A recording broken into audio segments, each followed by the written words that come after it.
坐食山空唔係一件好恐怖嘅嘢，呢個世界有負債噶嘛。如果你自己連負債都冇，你怕咩坐食山空呢？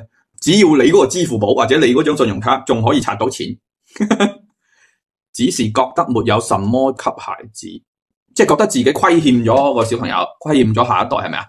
唔虧欠嘅。嗱，你而家問翻我阿爺有咩留俾我啊？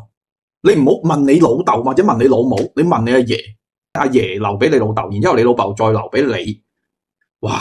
只要係隔咗兩重之後就乜都冇得剩嘅，所以窮不過三代，富不過三代啊嘛，係咪先？咁到咗現時為止就唔係三代啦，就係窮不過半代啊，富不過半代啦。而家仲半代都唔夠先。其實你可以睇下你身邊嗰啲人噶，好多人仆街都唔係話一代兩代三代嘅問題啊，唔係噶，係半代都冇啊。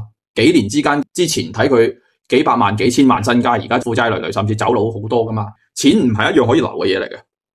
真正可以留到落嚟，我話俾你聽，精英階層啊，教育子女真正灌輸俾佢哋嘅，真係唔係話咩資產，唔係話咩錢，真正可以留得俾佢哋，係一個自學能力。精英階層其實學啲咩嘢呢？就係學點樣去學習。如果你大把錢，但係你唔知道點樣先至可以唔俾人呃，咁你嗰啲錢就唔襟擺噶嘛。你又唔知道呢個世上有啲咩搵笨柒嘅嘢，咁你留俾佢做咩啫？即係如果你個仔女本嚟係唔生性嘅，你留100萬俾佢，留1000萬俾佢，佢係唔生性嘅話，幾年貨仔都冇晒噶啦。其實我好想出一期，就係話有錢人同埋窮人嘅一個區別。以前咧，你哋諗嗰個有錢人係住洋樓養番狗係咪啊？但係其實而家唔同晒噶啦，唔同晒。有啲人覺得話喺度買部靚手機，我就係富貴嘅象徵，唔係嘅；買部靚車就係富貴嘅象徵，唔係。你要融入有錢人嘅圈子，你要搭得上話，你嘅認知要足夠，或者你有俾利用嘅能力，你先至可以接觸到嗰啲富人。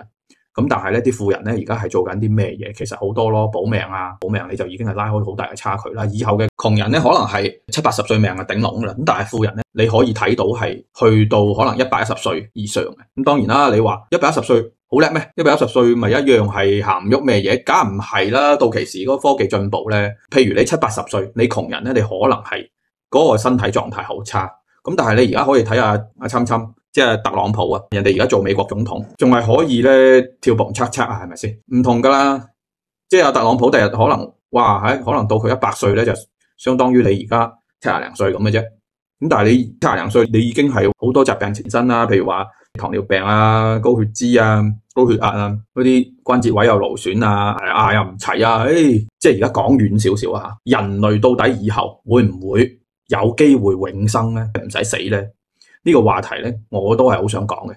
如果你有一張飛係可以永生嘅，咁你覺得呢張飛係派俾有錢人先啦，定係派俾窮人先啦，定係有權有勢嘅人先咧？隨住個科技嘅發達咧，以前嗰句說話我覺得好膚淺，而家又好似好啱嘅啫。錢唔係萬能，冇錢係萬不能，但係咧以後可能係錢真係萬能。